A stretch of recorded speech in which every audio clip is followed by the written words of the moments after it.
It was a Tuesday afternoon when David first noticed her. He had been coming to the same coffee shop for 3 months now, always choosing the corner table by the window, where the light was perfect for writing. His laptop screen showed the same half-finished chapter he'd been struggling with for weeks. The story just wouldn't come together the way he wanted.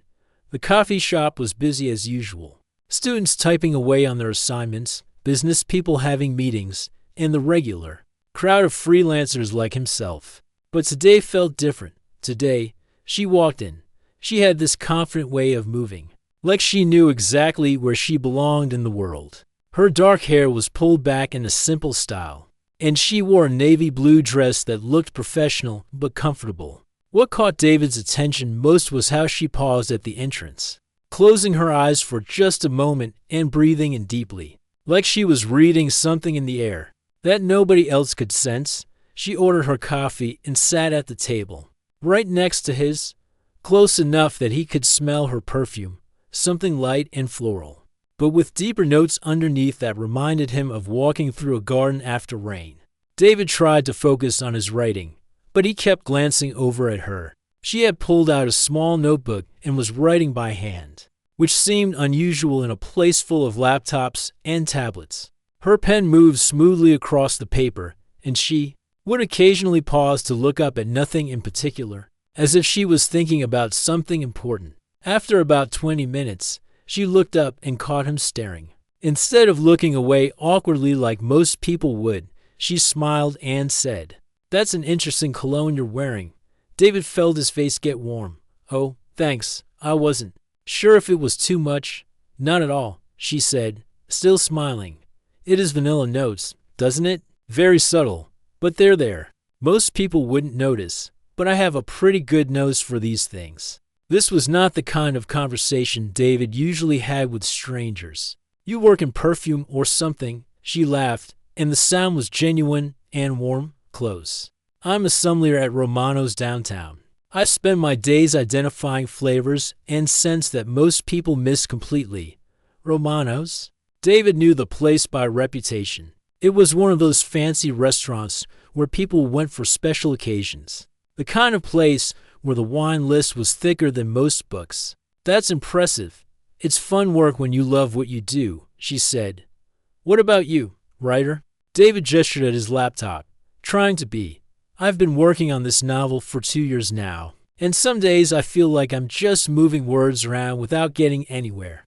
"What's it about?" This was always the hardest question. David had given so many different answers over the years, depending on who was asking and how much he wanted to explain. But something about her made him want to be honest. "It's about connection," he said, "about how people find each other in unexpected ways, and how sometimes the things that make us different are exactly what draw us together." She leaned forward slightly, genuinely interested. "That sounds beautiful. Connection is such a fascinating thing, isn't it? I mean, right now, we're to complete strangers. But something made us start talking. Maybe it was your cologne, or maybe it was the way you were looking at your screen like you were trying to solve a puzzle." David found himself relaxing in a way he hadn't expected.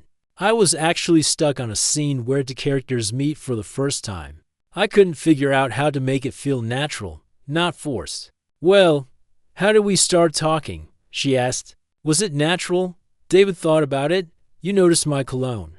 Most people wouldn't have said anything, but you did. And then instead of just saying thanks and going back to our own things, we kept talking." "Exactly. Real conversations happen when people notice small details about each other. The things that make someone pay attention, even when they're not planning to."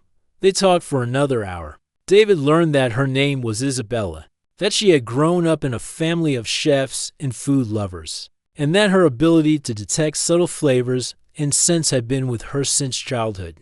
She told him about blind tastings where she could identify not just the type of wine, but the specific vineyard and sometimes even the year it was made. Isabella learned that David had been an accountant until 3 years ago, when he decided to chase his dream of writing. He told her about the challenges of starting over in your 30s, about the mornings when he doubted his decision, and about the moments when a paragraph came together perfectly. and made all the struggle worthwhile. As they talked, David noticed that Isabella had a way of really listening. She didn't just wait for her turn to speak. She seemed to absorb everything he said, processing it in some deeper way. And there was something else he couldn't quite put his finger on, a kind of awareness about her, like she was picking up on things beyond just his words. When Isabella finally packed up her notebook, David felt genuinely disappointed. "Will you be back tomorrow?" he asked, hoping he didn't sound too eager. "I usually come here on Tuesdays and Thursdays," she said. "Same time, more or less." "What about you?" "I'm here most days, actually. This table has become my office." She smiled as she stood up. "Well, maybe I'll see you Thursday then." "And David, that scene you were stuck on, I think you'll figure it out now."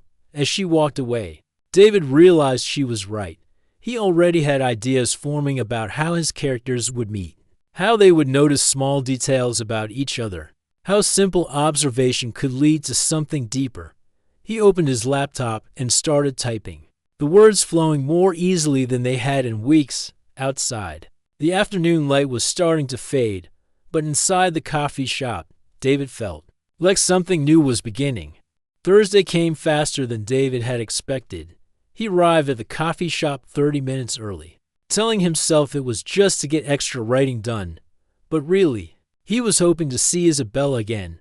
He had thought about their conversation more than he wanted to admit, replaying her words and the way she had listened to him so carefully. When she walked in at exactly the same time as before, David felt his heart skip a beat. She was wearing a different dress today, this one a soft green that brought out her eyes. She ordered the same coffee and sat at the same table, but this time she looked over at him right away and smiled. "How did the writing go?" she asked, settling into her chair. "Better than it has in months," David said honestly. "That conversation we had really helped me figure out what was missing from my story." "I'm glad to hear that. Sometimes we just need to talk things through with someone who understands." Over the next few weeks, their Thursday meetings became something David looked forward to more than anything else in his week. Isabella would arrive with stories from the restaurant, tales of difficult customers, and amazing wines, while David would share his progress on the novel and the small victories of his writing life. But it was during their third meeting that things started to get interesting in a way David hadn't expected. "You seem nervous today," Isabella said as soon as she sat down. She hadn't even looked at him closely, but somehow she knew. David paused, his coffee cup halfway to his lips. "How could you tell?" "It's hard to explain," she said, looking slightly embarrassed. I can sense these things sometimes." "You smell different when you're anxious." David set down his cup and stared at her. "I smell different." Isabella's cheeks turned pink. "I probably sound crazy, don't I? But it's true. Everyone has their own unique scent, and it changes based on how they're feeling. When you're nervous, there's this slight metallic note that appears. When you're happy, it's warmer. Like fresh bread." "That's amazing," David said, and he meant it. "I've never met anyone who could do that. Most people think it's weird," Isabella admitted. "In my job, it's useful. I can tell when someone is lying about liking a wine, or when they're pretending to know more than they do. But in regular life, it can be complicated." "How so?" Isabella was quiet for a moment, stirring her coffee thoughtfully. "Imagine if you could always tell when someone was attracted to you, or when they were annoyed but trying to hide it, or when they were sad but putting on a brave face. It changes how you interact with people." David felt a strange flutter in his stomach. "Can you tell when someone is attracted to you?" "Yes," she said simply. Meeting his eyes, "I can." The silence that followed wasn't uncomfortable, but it was charged with something new. David realized that if Isabella could sense attraction, she probably already knew how he felt about her. The thought was both terrifying and oddly freeing. "So you know," he said quietly. "I know," she confirmed. "But David, knowing something and understanding it are different things. I can sense that you're attracted to me, but I can't read your mind. I don't know what you're thinking or what you want to do about it." David took a deep breath. What I'm thinking is that I look forward to these meetings more than anything else in my week. What I'm thinking is that I've never met anyone like you, and I don't just mean your ability to smell emotions. Isabella smiled, and David caught a hint of something in her expression that he couldn't quite identify. What I'm thinking, she said, is that your scent changes when you're being completely honest. It becomes cleaner, more focused, like right now. And what does that tell you? It tells me that you mean what you're saying. And it tells me that I should probably be honest too. David waited, his heart beating faster. I've been looking forward to these meetings too, Isabella said. And not just because you're easy to talk to, though you are. There's something about your scent that I find appealing. It's complex, layered. Most people are pretty straightforward. But you have depths that I find intriguing. Is that why you noticed my cologne that first day? Isabella laughed. Actually, your cologne was nice. But what really caught my attention was what was underneath it. Your natural scent. It was, I don't know how to explain it without sounding strange. Try me. It was like walking into a library where someone had been reading by candlelight. Warm and intellectual, but with this underlying sweetness that suggested there was more to discover. David stared at her, amazed. You got all that from just smelling me? I told you I had a good nose, Isabella said with a grin. But David, I want you to know something. Just because I can sense these things doesn't mean I'm judging you for them. Attraction is natural. What matters is what we do with it. What do you want to do with it? David asked. Isabella considered this seriously. I'd like to get to know you better. Not just your scent, but you, your thoughts, your dreams, your fears. I'd like to understand what makes you the person you are. Even though you can already sense so much about me, especially because of that, Isabella said. Most people I meet, I can read like an open book within minutes. But you have layers that I want to explore. You're interesting, David. And that's not something I can say about many people. As they talked more, David began to understand that Isabella's gift wasn't just about smelling emotions. She explained how different feelings had different scents, how fear smelled sharp and metallic, how joy had a bright, almost citrusy quality, how sadness was heavy and dark. What does attraction smell like? David asked. Isabella's eyes twinkled. It's warm and slightly sweet, with an underlying spiciness, like cinnamon and honey with a hint of pepper. And you can smell that on me right now? Right now, you smell like attraction mixed with curiosity and a little bit of nervousness. It's actually a very appealing combination, David laughed, feeling more relaxed than he had in years. This is definitely not how I expected my life to go when I decided to become a writer. The best things in life usually aren't what we expect. Isabella said, they're what we discover along the way. 3 weeks after their first real conversation about Isabella's gift, she surprised David with an invitation that changed everything between them. I have an idea, she said during their usual Thursday meeting. How would you feel about coming to Romano's tomorrow night? Not as a customer, but as my guest. I want to show you something. David's eyebrows went up. You want me to come to your restaurant after hours? Isabella explained.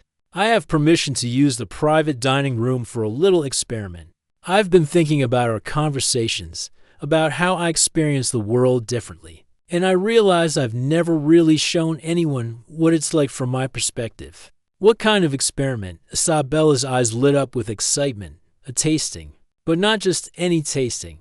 I want to show you how scent and taste work together, how they can tell stories about people and places and emotions. I want you to understand what I experience when I'm around you. David felt that familiar flutter in his chest. When you're around me, trust me, Isabella said with a mysterious smile. You'll see. The next evening, David found himself standing outside Romano's after closing time. The restaurant looked different in the dim lighting, more intimate and mysterious.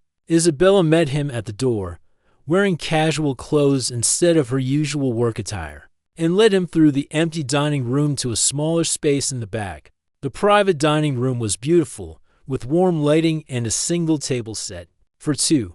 But what caught David's attention were the various glasses, small plates, and bottles arranged on a side table. Welcome to my world, Isabella said, gesturing for him to sit down. Tonight, I'm going to teach you how to taste with your nose, and how to understand what your senses are really telling you. She started with something simple, a glass of wine that she poured carefully, holding it up to the light before handing it to him.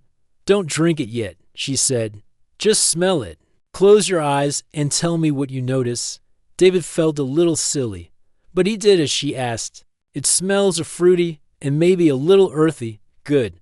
Now watch this. Isabella took her own glass and inhaled deeply, her expression becoming focused and intense. This is a Pinot Noir from Oregon, 2018. The grapes were harvested in late September, probably during a week when the weather was changing from warm to cool. The vineyard is on a hillside facing south, and the soil has a lot of clay in it.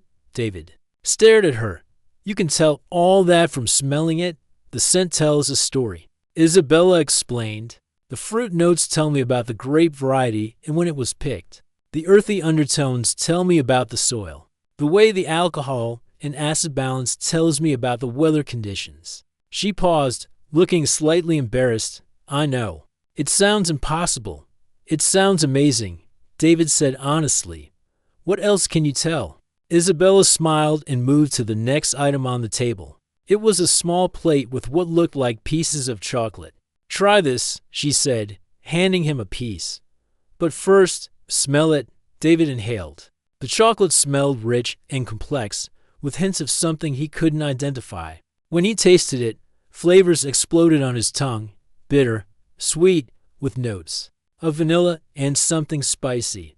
That's from Ecuador, Isabella said, single origin. Aged for 6 months, the spiciness comes from the region's soil. And the vanilla notes are from the way it was processed. How do you know all this? Practice, Isabella said. But also, I've always been able to sense things that other people miss. Even as a child, I could tell when my mother was sad just by the way the kitchen smelled when she was cooking. I could tell when my father was stressed, because his cologne would smell different on him. David was fascinated. Is that why you became a sommelier? Partly. But also because I wanted to understand my gift better.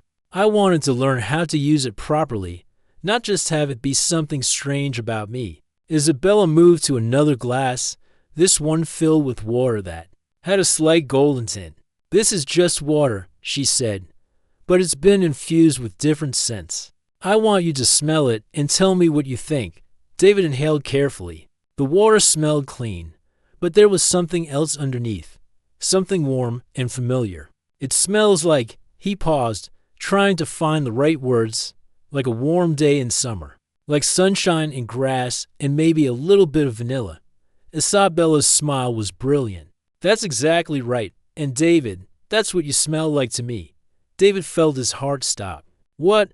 When I first noticed you in the coffee shop. That's what I smelled. Not your cologne, though that was nice too. Your natural scent.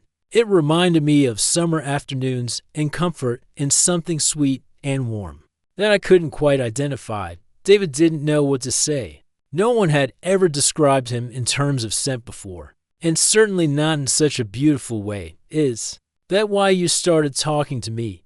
He asked. Isabella considered this carefully. It's why I noticed you, but it's not why I kept coming back. I kept coming back because of who you are as a person. Because of how you listen, how you think, how you make me feel comfortable being myself. She reached across the table and took his hand. David, I need to tell you something else. My ability to sense emotions through scent. It's not just about reading other people.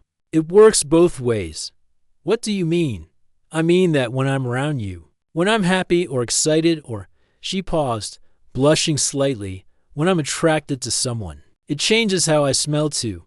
And I think you've been picking up on that. Without realizing it, David thought about the past few weeks, about how he felt drawn to Isabella in ways he couldn't explain. You mean I can sense your emotions too? Not the way I can sense yours. But humans are more perceptive than they give themselves credit for. You've been responding to chemical signals without knowing it. That's part of why you feel so comfortable with me. Why our conversations flow so easily. David felt like his World was being turned upside down in the most wonderful way. So we've been chemically compatible. Isabella laughed, the sound bright and joyful. In the most literal sense, yes, but David, that's just the beginning. Chemistry might draw people together, but it's everything else that makes them stay. And what's everything else? Everything else is the way you care about your writing.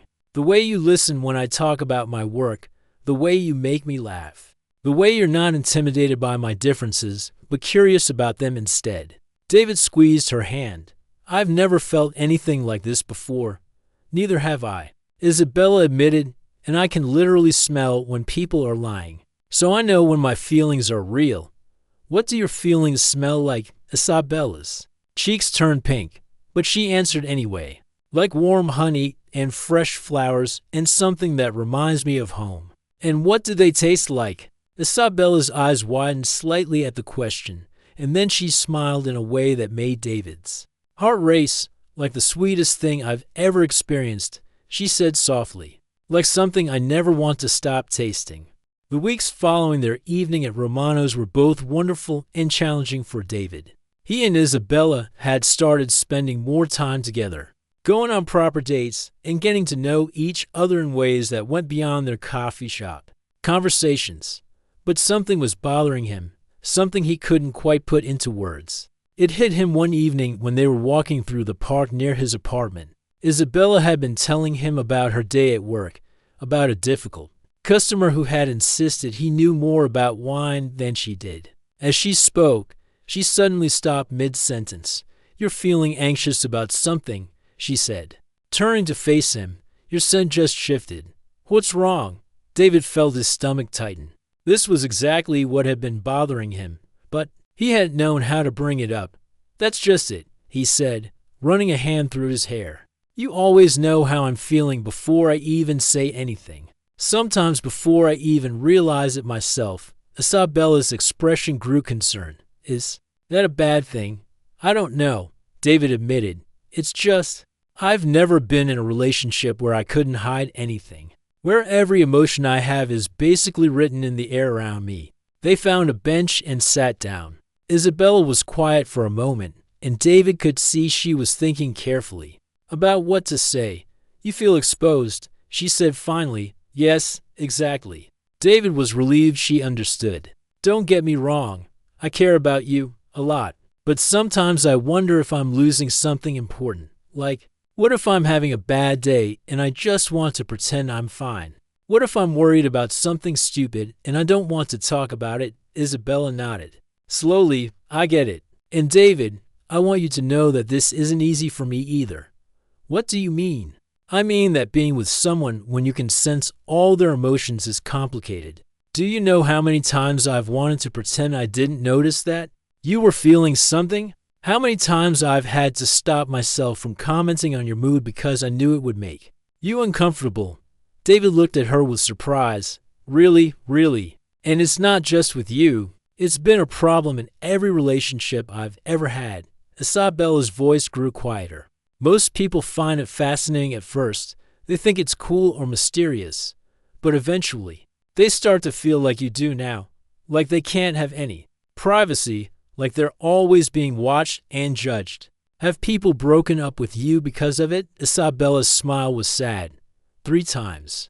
The first guy said it was like dating a mind reader. The second one accused me of using my abilities to manipulate him. The third one just said he couldn't handle being with someone who knew him better than he knew himself. David felt a pang of guilt. I'm sorry. I didn't mean to make you feel bad about something you can't control. But you're not wrong to feel the way you do, Isabella said. Privacy is important. Everyone deserves to have their own thoughts and feelings without someone else commenting on them all the time. They sat in silence for a while, watching other people walk by. David found himself wondering what Isabella could sense from the strangers passing by, and then felt guilty for wondering about it. Can I ask you something? He said finally. Of course. Do you ever wish you couldn't do it? Do you ever wish you were just normal? Isabella considered this seriously. Sometimes, especially when I was younger, I used to think it would be easier to just turn it off, to not know when someone was lying or upset or attracted to me. But it's part of who I am, you know? It's like asking someone who's really good at math if they wish they couldn't do calculations in their head. But math doesn't affect your relationships the way this does. True, Isabella agreed. But David, I need you to understand something. Yes, I can sense your emotions, but I can't read your thoughts. I don't know why you're feeling what you're feeling, or what you want to do about it. I can smell that you're anxious, but I can't tell if it's because of work or us or something completely different. David hadn't thought about it that way. So you're not actually reading my mind, not at all. I'm just picking up on the chemical signals your body produces. It's like, imagine if you could always tell when someone had been cooking garlic by the smell on their clothes, but you couldn't tell what they had cooked or why they had chosen to cook it. That's actually a helpful way to think about it. Isabella turned to face him more fully. David, I want to make you a promise. I will never use what I can sense about you to make you feel guilty or to win an argument or to pressure you into talking about something you don't want to discuss. If you're feeling something and you don't want to talk about it, just tell me. I'll respect that. You would do that. I've learned that I have to, if I want to have healthy relationships. My ex-boyfriends were right about one thing. It's not fair to constantly comment on someone's emotional state. Just because I can sense something doesn't mean I need to mention it. David felt a weight lifting from his shoulders. And what if I need some space sometimes? What if I need to feel like I can just be alone with my thoughts? Then you tell me that too. Isabella said, David, I don't want to be in a relationship where you feel like you can't be yourself. That's not good for either of us. What about you though? David asked. What do you need from me? Isabella smiled. And David caught a hint of something warm and sweet in the air around her. I need you to understand that I can't turn this off. I'm always going to notice things about how you're feeling, but I can choose what to do with that information. I can choose to give you space, or to ask if you want to talk, or to just pretend I didn't notice anything. And what else? I need you to not be afraid of me, Isabella said quietly. I need you to trust that I care about you as a person. Not just as someone whose emotions I can read. I need you to believe that I'm with you because of who you are, not because of what I can sense about you. David reached over and took her hand. I do believe that. I'm sorry if I made you think I didn't. You didn't. But I can smell doubt sometimes. And I wanted to make sure we talked about it instead of letting it grow into something bigger. Is that what you smelled tonight? Doubt?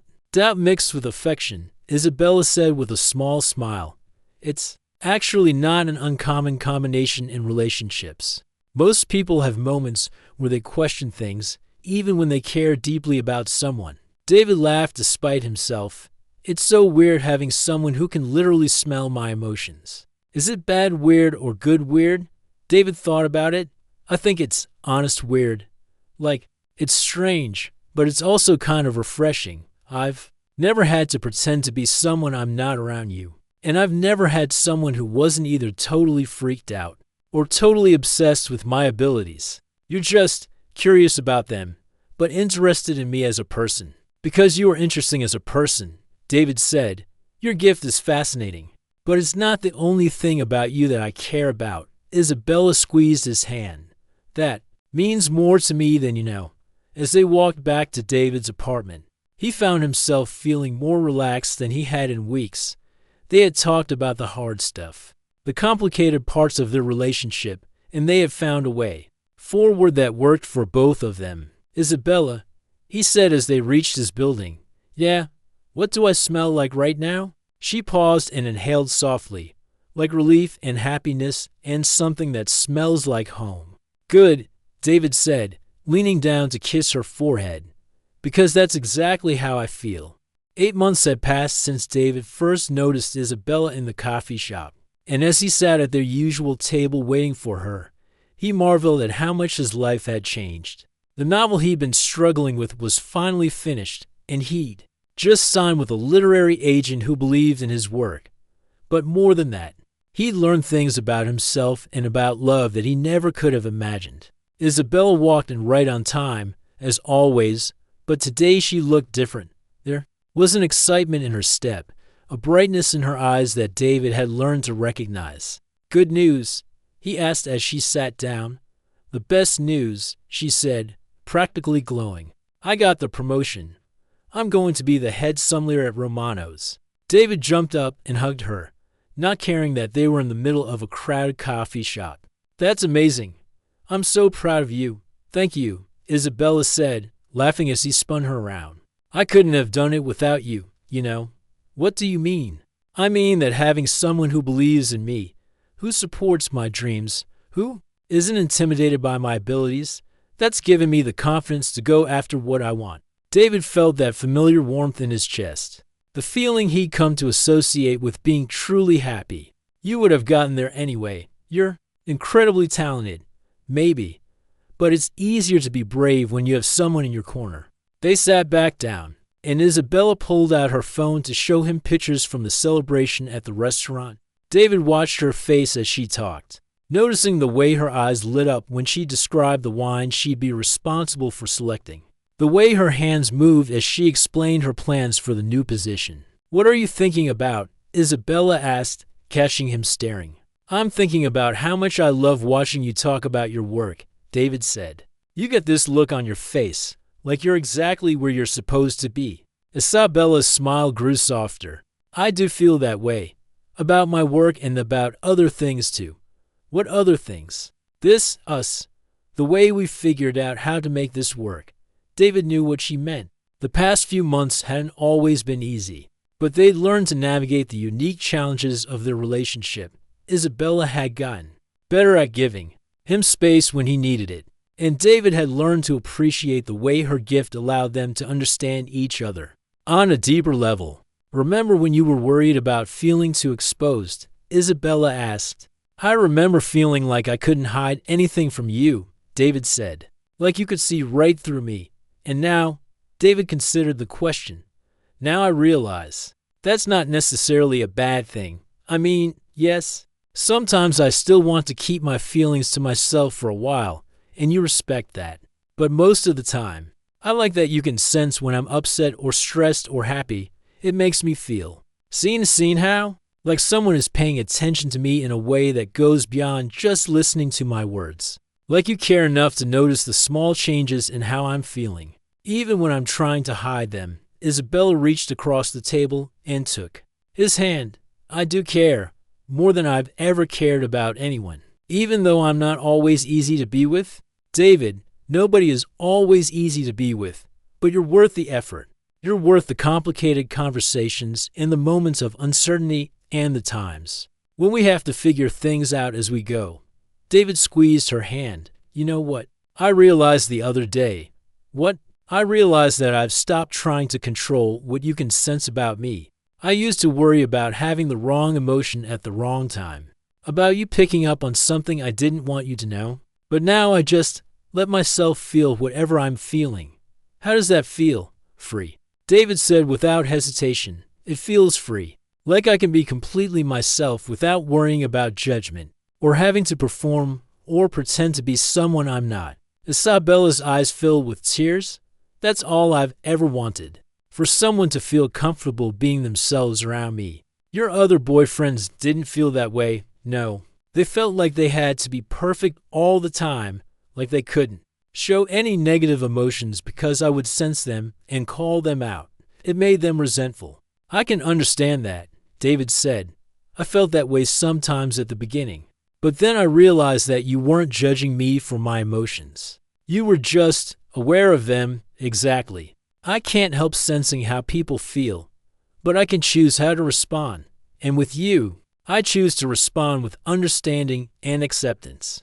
David thought about all the times over the past few months when Isabella had sensed his anxiety, about his writing, his frustration with rejection letters, his excitement when things went well. She had never made him feel bad about any of it. Instead, she had offered support when he needed it and space when he needed that instead. "Can I tell you something?" Isabella said. "Always. When I was younger, I used to think my gift was a curse. I thought it would always make relationships impossible. That I would always be alone because no one would be able to handle being with someone who could sense their emotions. What changed your mind? You did. You proved that it's possible to be with someone who accepts all of you, even the parts that are different or challenging. You showed me that the right person won't see my abilities as a problem to be solved, but as just another part of who I am. David felt his throat tighten with emotion. You did the same thing for me. How so? You taught me that being truly known by someone isn't scary. It's beautiful. You taught me that love isn't about hiding your flaws or pretending to be perfect. It's about finding someone who sees all of you and chooses to stay anyway. Isabella wiped away a tear that had escaped down her cheek. David, I need to tell you something. What is it? I love you. Not just because of how you smell or how your emotions feel to me. I love you because of who you are as a person. Because you're kind and thoughtful and creative and brave enough to chase your dreams. Because you make me laugh and you listen when I talk and you've never once made me feel like I was too much or too different. David's heart felt like it might burst. I love you too. Isabella, I love your passion for your work, your curiosity about the world, your ability to find beauty in things other people miss. I love that you can sense my emotions, and I love that you care enough to pay attention to them. Really, your gift isn't something I have to tolerate or work around. It's part of what makes you extraordinary. Isabella laughed, a sound that was pure joy. Who would have thought that a guy struggling with writer's block and a girl who can smell emotions would turn out to be perfect for each other? Maybe that's what love is, David said. Finding someone whose differences complement your own, whose strengths make up for your weaknesses, whose presence makes you feel like the best version of yourself. And what do I smell like right now? Isabella asked with a grin. David leaned closer to her. Inhaling softly, he couldn't actually smell emotions the way she could. But he had learned to notice other things, the way her perfume seemed brighter when she was happy, the way her natural scent became warmer when she was content. You smell like happiness, he said, and like home. Good, Isabella said, leaning in to kiss him, because that's exactly what you are to me. As they left the coffee shop together, David realized that he had found something he hadn't even known he was looking for. Not just love, but understanding. Not just acceptance, but celebration of who he truly was. And as Isabella slipped her hand into his, he knew that whatever challenges lay ahead, they would face them together. To people who had learned that the most beautiful connections come not from hiding our true selves, but from finding someone who sees us completely and loves us anyway. The story that had brought them together in that coffee shop 8 months ago was finally complete. But David knew that their real story was just beginning.